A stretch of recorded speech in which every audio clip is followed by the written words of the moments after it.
The second crazy thing that happened to me was, without a doubt, one of the scariest moments of my life. It started like any other normal night. I had just gotten off the phone with my mom. We talked about once a week, just to check in and see how things were going. That night, she mentioned an article she had read about a birth defect I was born with. She sounded concerned, so after we hung up, I decided to look it up and read it for myself. I stepped outside onto the porch, lit up a cigarette, and sat down in my rocking chair. It was quiet. Too quiet. I was scrolling through the article, smoking, completely relaxed. Then I heard it. A deafening bang. Before my brain could even process what that sound was, I heard 7 or 8 more bangs in rapid succession. At first, my mind tried to convince me it was fireworks, but deep down, I already knew. Those weren't fireworks. Those were pews from a pew-pew. I threw my cigarette to the ground and sprinted toward my front door.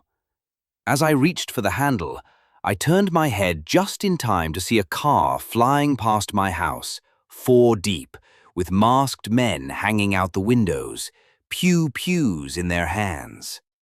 Before I could even react, I heard 4 or 5 more bangs, followed by bright flashes coming straight from inside the car. At that point, adrenaline completely took over.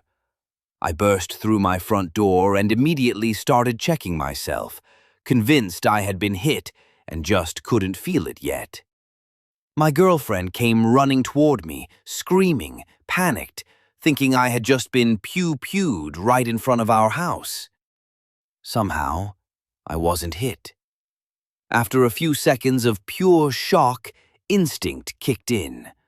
I ran upstairs to grab the pew-pew I had bought after the last incident, just in case the car decided to spin back around.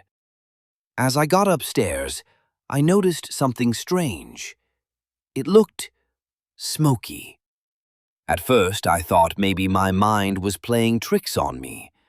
But when I grabbed my new pew, a pump-action cluster pew, and turned around, I realized exactly why the room looked that way. There were 3 holes in my wall. Freedom seeds. 2 of them had lodged themselves just a few inches above my bed. The third had bounced off the door and embedded itself in the ceiling. I stood there, frozen.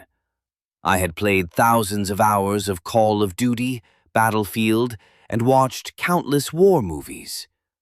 None of them ever showed how a single 9mm freedom seed could punch through multiple walls like they were nothing.